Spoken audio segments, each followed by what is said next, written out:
So this is a very anti-men show. It actually feels like the studio gave the show runners a note saying that we don't care what you do, make this as female-centric as possible. Now, number one, what did I like about this show? First of all, it feels like it belongs in the Star Wars universe. From the aesthetics, to the direction, to the costumes, to just basically how everything feels. With the droids, with the details in terms of the living areas, with the creatures. It feels like a Star Wars show. It also starts like a Star Wars show. The other thing is that it's very well directed and shot. The cinematography is out of this world. It's one of those shows that I just want to sit back and just look at. Mute it and just look at it because it's shot very, very competently. They have those wide shots that just makes everything feels larger than it actually is. And again, with the direction, this is a director who understands the Star Wars universe. He understands the character of Ahsoka. Now, Ahsoka as a character is pretty awesome. In the first 15 minutes, she's pretty cool. With the introduction, they do a very good job introducing this character. With this place that they go and she has to solve this puzzle in order to get the MacGuffin. That was pretty cool. And with the MacGuffin, they do a good job, again, making us understand what the MacGuffin is. And that is thanks to super good direction, because he's the director who understands this. It's actually Dave Filoni. He understands the Star Wars universe, and specifically the Ahsoka characters. He understands this character pretty well. Even the villain, how the villain was introduced, it felt familiar in that it feels like A New Hope with the introduction of Darth Vader. It felt familiar. Somehow, his introduction felt familiar.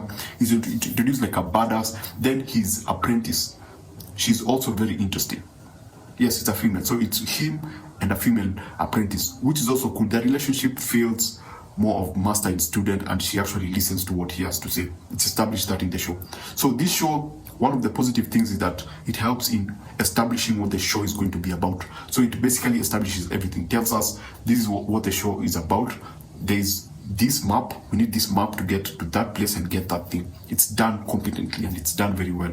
And we understand Ahsoka because it feels like the person who's directing this, Dave Filoni, understands the character of Ahsoka, the way she's directed. She feels like that character, she feels familiar. Now, what did not work? As I said, this is very anti-men, to the part whereby you feel that all the male characters are replaced by droids, because there are so many droids around. And if you look around scenes, there are actually some scenes where you feel that you could have characters moving in the background, but they did not want to make it, they were so focused on making it female-centric that they only leave two female characters, to give us exposition. And I'm like, yeah, I understand it, but this shot, I would have had a couple of people at least walking around to sell the scene. But I feel that they needed to sell the idea that this was all female.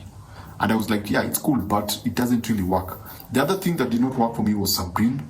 They worked so hard to make Sabrine likable, and every time I was like, this is an Ahsoka show, we should be working with Ahsoka, why is she here? Yes, we understand that she's the only one who can open the map, but she was Ahsoka's apprentice. And I'm like, and she's supposed to be a Mandalorian, and she's supposed to be this hot-headed character who is a Mandalorian, and they take time to actually give her a badass scene. And I'm like, this could have, because it's 54 minutes, I'm like, this could have been shorter if some of our scenes were cut off. But I feel that they needed to really, because they are really pushing her. And whatever happens to her, and they try to make us feel something for her because of those scenes. And I'm like, those scenes were still unnecessary.